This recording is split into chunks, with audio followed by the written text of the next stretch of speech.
Hey, what is going on, guys? TalkNorwichCity here, back for another video. I hope you guys are doing really well. First of all, I want to thank you for the amazing support over the last couple of days with the Breakfast with TNC. I didn't know how it'd go down, but it's been really well received.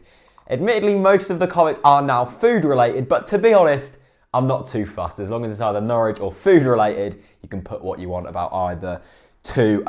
So yeah, Newcastle preview, a massive game coming up this weekend. I'm always saying it, but it's the biggest game of the season, and this one truly is. I would have thought whoever loses this game is pretty much certain for relegation. That's all I'm saying, because Sunderland play West Brom at home. You fully expect them to beat them. They should do anyway, so this really is a big game. Newcastle lose it, they're 6 points off us. They're probably down. We lose it, we'll probably go behind Sunderland, and we're favourites to go down as well. So it's a very tough game and one that needs to be pulled through with the best result possible. So let's quickly run you through Newcastle, what they're doing at the moment, the kind of things you need to look out for. So the last game, they drew 1-1 with Sunderland. Actually a really good result for us. That was the perfect weekend for us. We won our game and the two teams below us drew. So that was fantastic. That ended a run of 5 straight defeats to Sunderland. So that is pretty bad for them.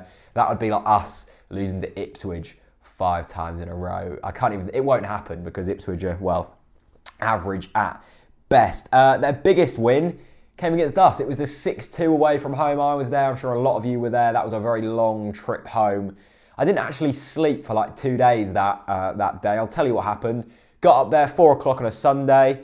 Got home probably about 2 o'clock. In the morning, and then I was getting the 5:30 train out of Yarmouth station because I was working in London the next day, so I just didn't sleep. I just cried. No, I didn't really cry. I nearly cried. It was a strange game, but that was their biggest win of the season, a 6-2. Their top scorer is Wijnaldum with 9 goals. Top assist maker, Sissoko with 9 assists. Top pass accuracy comes from Cheick Tiote with 89%, and the most chances created comes from Sissoko. So we can see there that their main players are Sissoko and Wijnaldum. Newcastle have a good squad, a very good squad indeed. They've spent 80 million under Steve McLaren, and they're somehow below us in the relegation scrap. They shouldn't be where they are with the team they've got, but they are. The club isn't run too well from the top, which just proves that if your foundations aren't right and the top of the club isn't right, you can spend as much money as you want and you're not going to see the results that you will be wanting.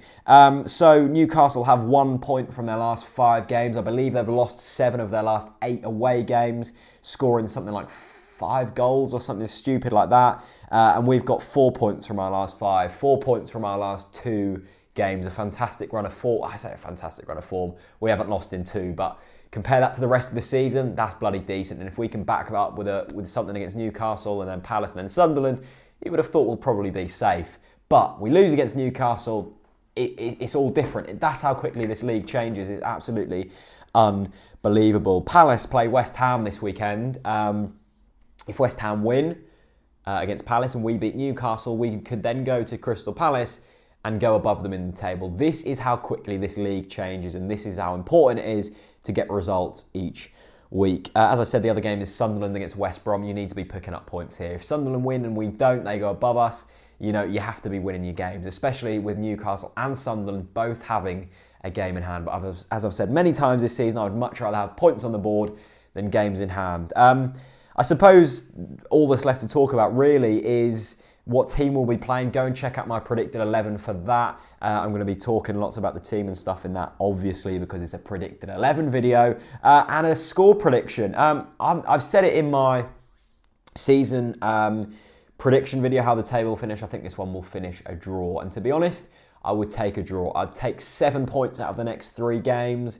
I think draw against Newcastle, beat Palace, beat Sunderland, or beat Newcastle, draw against Palace, beat Sunderland. That'll probably be enough. Well, it won't be enough for us, but it'll put us in a fantastic position coming into the end of the season. We've still got a lot of work to do, and the work needs to be done. But from watching what we were like against West Brom and what we were against Man City, if you put in that kind of performance, you're going to probably get a positive result out of this game. So a big game coming up, a massive game. I'm very nervous. I'm trying not to perceive the nerves. I want you guys to feel confident because this team is a good team under a good manager and a good run club. So we're in a good position. Let's keep the faith. Let's get behind the boys. Sing loud, sing proud. Let's get behind them. I want to see you all chanting because it makes a big difference. I'm going with a draw, a score draw. Let me know what your score predictions are and the key players we need to look out for and the key players that will be doing damage to Newcastle. Let me know all of your thoughts in the comment section down below. I'll read them and reply to the majority of them as always.